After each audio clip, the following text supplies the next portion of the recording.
So around 10 years ago, I made this same video, and it wasn't very good.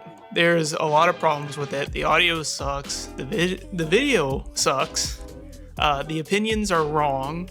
The game's very different now, especially the weapons that I covered have changed a lot since back then, and I think that I really needed to make a new video. I don't want people watching that video and thinking that's my opinions now, you know? So let's just get right into it. Number 5, the Blade of Grass. The Blade of Grass is a pretty great weapon. It can be acquired very early into pre-hard mode, since you just need some materials from the jungle. Also, this weapon's good for crowd control, since it deals poison damage and has projectiles. The biggest problem with this weapon is probably the damage. Although this sword's big and cool, sometimes it feels like you're slapping enemies with a wet pool noodle. Number 4, the Volcano. The Volcano is a pretty cool looking sword with a massive swing radius and very slow attack speed, unfortunately, but it really hits when it hits. It also has an explosion and deals a fire debuff to enemies. It unfortunately doesn't have any projectiles though, which limits it in its capabilities of fighting certain bosses. The biggest problem with this weapon is that it's a little later into pre-hard mode that you're able to get it. This means that you're going to be later into the game, and most likely you're going to be acquiring the Knight's Edge pretty soon,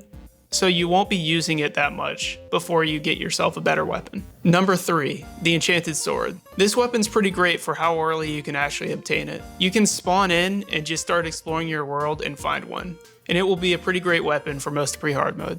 Unfortunately, it doesn't have the best crowd control since the projectile only hits one target and it has no debuffs. Its damage is a little lacking against groups of enemies, but it's probably one of the best pre-hard mode swords for actually fighting bosses since you can stay pretty far away while still dealing consistent damage. Also, it automatically comes with auto swing, which is a real benefit. Number 2.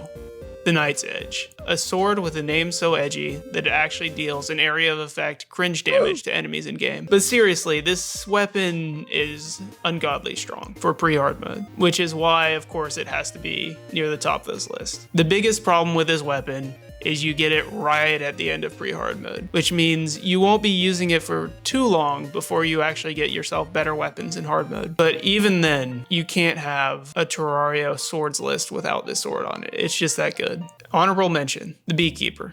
This sword is pretty good. You know, it's got good damage. It can confuse enemies on hit, and it summons bees on hit, which deal some extra damage. It holds a special place in my heart, but the reason it's not higher is it's pretty late in the game to attain. You have to defeat the Queen Bee, which sometimes I don't even do. Let's be real, like the Queen Bee is a little bit of a pain in the ass in master mode, but also it's not the best against bosses. The sword isn't that big, so you've got to get up close and personal since anything you do has to be on hit unless you're just allowing the bees to do damage themselves, which isn't the best source of damage in the more difficult game modes. It's a sword that I think works better in concept than in actual game, and it's still pretty good against like normal enemies. It's just not the best for boss fights. Still, I had to place it on this list somewhere.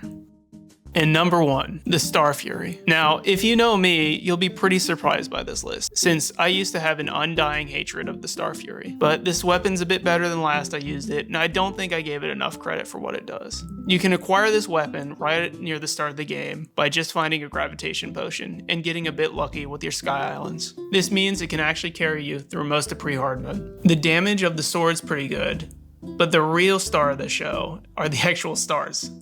Pun intended, I guess. These stars have extremely high damage, can hit 2 enemies, and can hit basically any enemy on the screen, whether or not you're behind a wall or not. Especially if you're playing a difficult mode like hardcore, it is extremely helpful, and even then, it's very nice for dealing with enemies without putting yourself in danger. The biggest problem is probably that you've got to really lead your shots, which can take up a bit of your concentration during boss fights when you need all the concentration you can get. But when actually using it myself, I didn't find it too difficult. It was pretty easy to lead the shots and I didn't have to think about it very much. So it's not all that bad. And I think it's probably one of the best weapons for when you can attain it. Thank you for listening to my rambling. If you enjoy it, then watch my other content.